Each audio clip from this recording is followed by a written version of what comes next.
Before I go ahead and open up this video, I would like to take a moment to apologize for any potentially excessive wind noise and to warn any headphone users in the viewing audience that they might like to turn their volume down while they still have some eardrums left, as I am rather unfortunately and unavoidably situated in the middle of a brisk wind's preferred path of travel at this particular moment. Hello there everyone, UXW Bill here with you once again. Lately I've had a couple of requests from members of the viewing audience saying that they would like to see more car videos.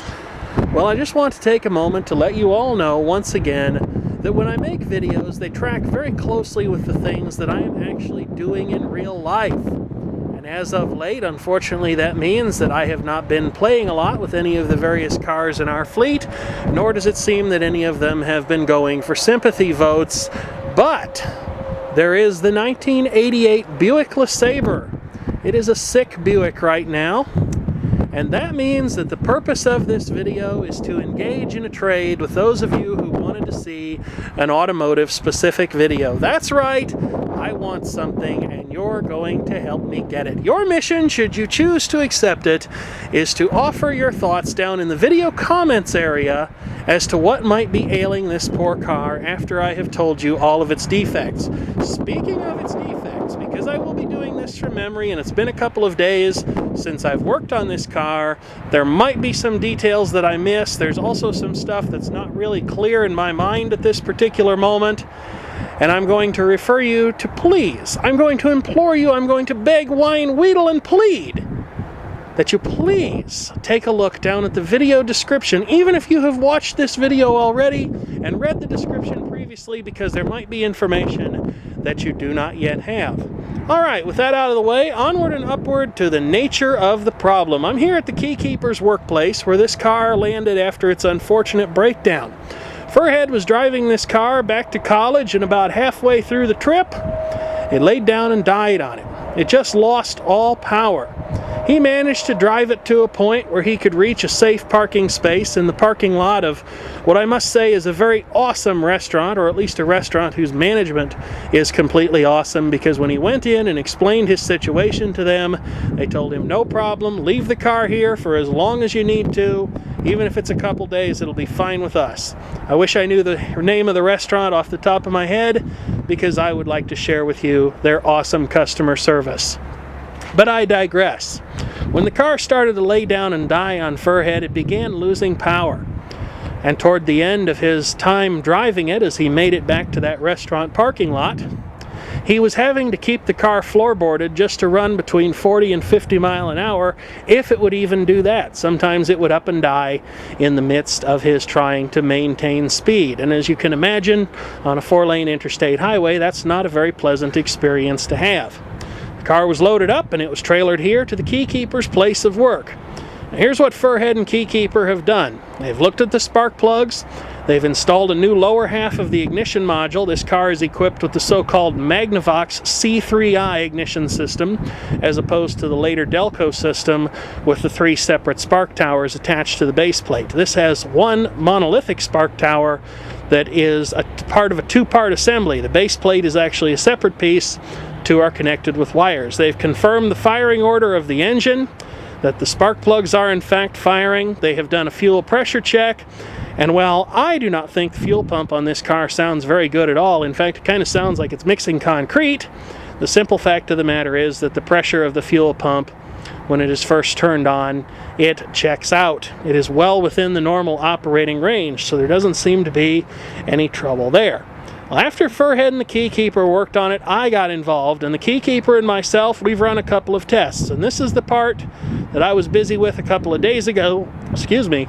Might lose some details here, but again, check out the video description for the complete skinny on all of this stuff. We brought the car into the shop, and the first thing we took a look at was the throttle position sensor. Throttle position sensor seems to be working. Next test we did, we looked at the Egr valve. The Egr valve seems to be working, was kind of carboned up, but we cleaned it out, the passages and such, put it back on, no improvement. Took a look at the positive crankcase ventilation valve. It was kind of dirty, but it seemed to be working, and it did have vacuum pressure against it, so we assume that that's good. What else have we done?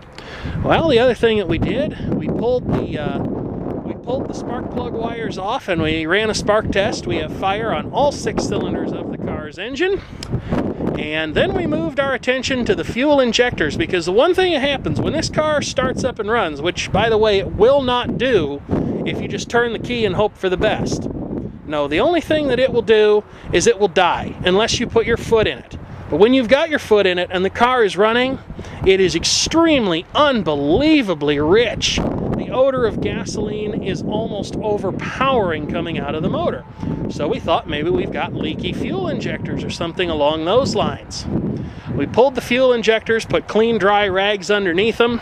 The only visually interesting thing we found with regard to the fuel injectors has to do with the fact that I believe injectors 4 and 6 were notably cleaner than the others, suggesting maybe they might have been flowing a little more gasoline or were cleaner for some other reason. They do all appear to be original to the car, and after about an hour of letting them sit with the fuel rail at about 42 pounds of pressure, well, they didn't leak.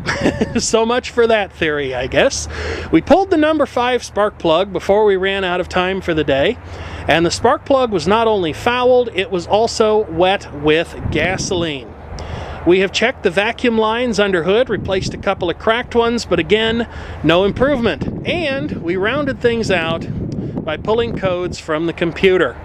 I don't recall the exact codes that we found, but one of them seemed to indicate that either the computer did not have communication with the C3i spark control module, or that the computer had resorted to its limp home mode. So I can't necessarily rule out the fact that the computer has perfect health and that it's working the way it should, although when we asked it to give us the codes, it signed on with a code 12, which in theory at least is supposed to indicate that the computer is good and healthy. So that's about everything that we know.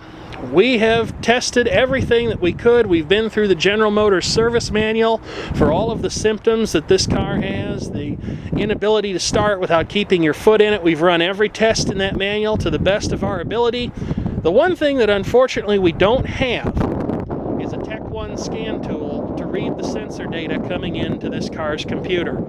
Oh, the Keykeeper works for a car dealership, and he's surrounded by a number of other car dealerships. You can actually see some cars back there, in fact. Don't know if those are part of a dealership, though. But nobody we can find, even the dealerships that have been in business for a while, have got a working Tech 1. So we're pretty much down and out as far as any tests that need to have a scan tool hooked up to the car, as far as either one of us knows. However, one possibility that has crossed my mind, although I have not yet tested this, I wouldn't expect it to give such profound misbehavior from this car. Some certainly. And that's the coolant temperature sensor. I have not attempted to see if that sensor is actually working by either doing a resistance test on it while subjecting it to varied temperatures, or just simply replacing it with another one, because they are not terribly expensive. And speaking of coolant temperature, I believe that the thermostat for the car is actually good. So that's pretty much where it stands right now. If you, member of the viewing audience that you are, have any suggestions, they would certainly be appreciated based on all the symptoms that I've tried to give you. And again, if there's something that I missed, I will post it down in the video description. But I think I've got everything covered except for the computer codes. As always, thank you for watching. But before I go, I will share with you something that's very interesting on this car lot. Most of the time, car lots around here, especially dealers of new cars, do not specialize in old models such as this former U-Haul van, which is the Econoline 350 diesel, air-conditioned and automatic back when it was new. The Keykeeper is kind of mystified as to why they're keeping this car on the lot, and so am I, because it's definitely something of a mechanic's special. It does appear that U-Haul was actually using this 10 years after it was manufactured. I'll show you something else here that's a lot of fun. Once again drives home the supposition that this is a mechanic's special. Someone's left the doghouse cover open. And if you look down here in the fuel injection rail on the engine and the various wiring and plumbing that goes with it, looks like there's been a little mousy friend busy in there, one of our woodland friends. So if a person was going to buy this particular vehicle, they'd probably want to make sure that they cleaned off the engine so as to avoid having a fire. But it does appear the battery's good in it. We'll lock that up and put it back the way we found it. And now, I'll thank you for watching and readily await to hear your comments concerning what is ailing this poor car. Two other things I just thought of. The car's got about 240,000 miles on it, and ever since we have had it pretty much, it has never been running in sequential fuel injection mode, and we tested the crank sensor. That's 3 items, and we believe that the crank sensor is good. So, 10.5 minutes later, it's time for me to shut this thing off, especially since I'm about out of memory cards. So again, eagerly await hearing your comments and suppositions about what might be ailing this poor car. Thank you.